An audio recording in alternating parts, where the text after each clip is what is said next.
na san ba ni da haufi. ina da kai a kiyama barhama ko yau na je da ni na san ba ni da haufi.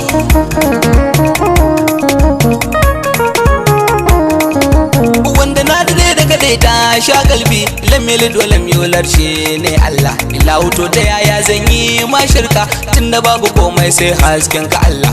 Wada kake tabbas ba ka shariki shi fa arifi lallai ya san Allah. Ila ba ni dama yau in yi waka zan yabo gurin shawawa ishaka shau ya kasance shi ne barhama.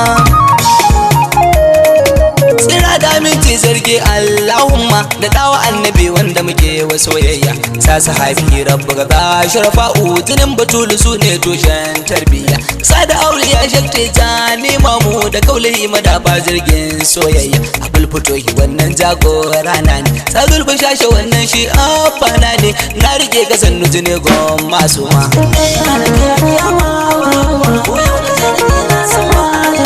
Sun ce ta gaskiya in ta zo a faɗe ta karkaje kiyama ba ka san shehu shehu wadda taska ce yau na fahimta wanda ya rasa ta kwarai zai yo ihu ga abun abili wai shin ba ku gani ne sun gani amma su ga bauɗewa shehu ga abun a littafi san kalle shi karshe dan shi ya bi har ma da ganin shi tun da shi ya bayyana siffar barhama.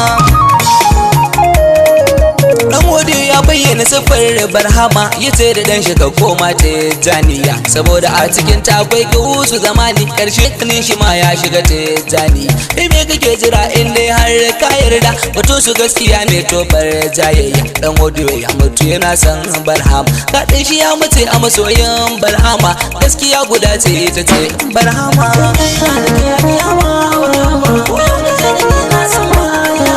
Abul Futuhi Maulana Ahmadu Yarwa a duniyar ga shehi ya zama ta hujja bali salihi wannan ne taken shi shehi na da girma sannan ga daraja amma ka duba duk girman shehi Futuhi ya riki san shehu gare shi ne hujja burin shi ya mace a masoyan barham da Ahmadu na gano girman barhama shehu na da girma ya zarce kima. Shehu Gibrima mai yawan salati kan ya samu shehu ya sadu da da gausi ya fito sai shehi Gibrima ya je gare shi tabbas yayi mai bai'a. Gibrima har ya hidimta wa shehu a can a gonarsa ta birnin Kaulaha me yake bida ne a gurin barhama tambaya nake shin waye barhama na tsaya a sunan samu salama.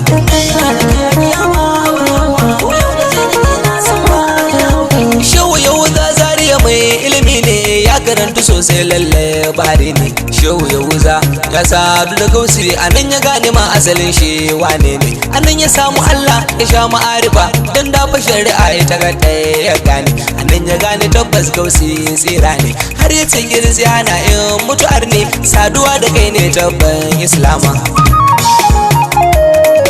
Sannan na duba maulana shehu tijjani da zuwan ka gausi shehu ya yi bushara ita gama da kai mai alfarin shi mai kinka na faɗi masa tabbas ya yasa na gane shehu wani babban lamari ne a zan dukansu tabbas da na yawan saurara na fahimci dole a so shi barhama a so shi dole ne na furta al'umma na taimake ku ne don tsira a kiyama.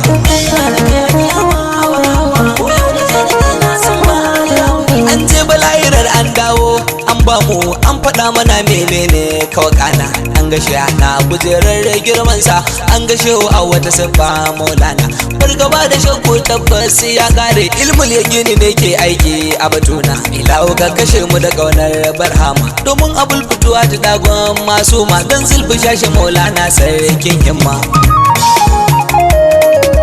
Dai na da kai kiyama barhama ko yau na jani na san dan samu sarauta barhama mai masaukin baki ne shehu in dai kana da shi a kiyama ka huta dan ta ni ba ko yau a tashi kiyama wallahi ko kadan ba na jin tsoronta tunda na sani san dan saru da shehu gausu ga ya bani masauki na shehu roko nake ilahu ka bar ni da barhama.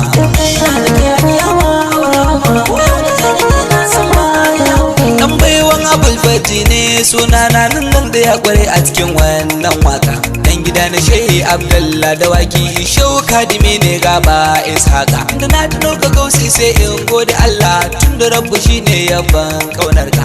Lawo ka kashe mu da gangar soyayya. Dan zulba shashi Hashimu abban su Fatiya mai takama da Allah an ga Maryama.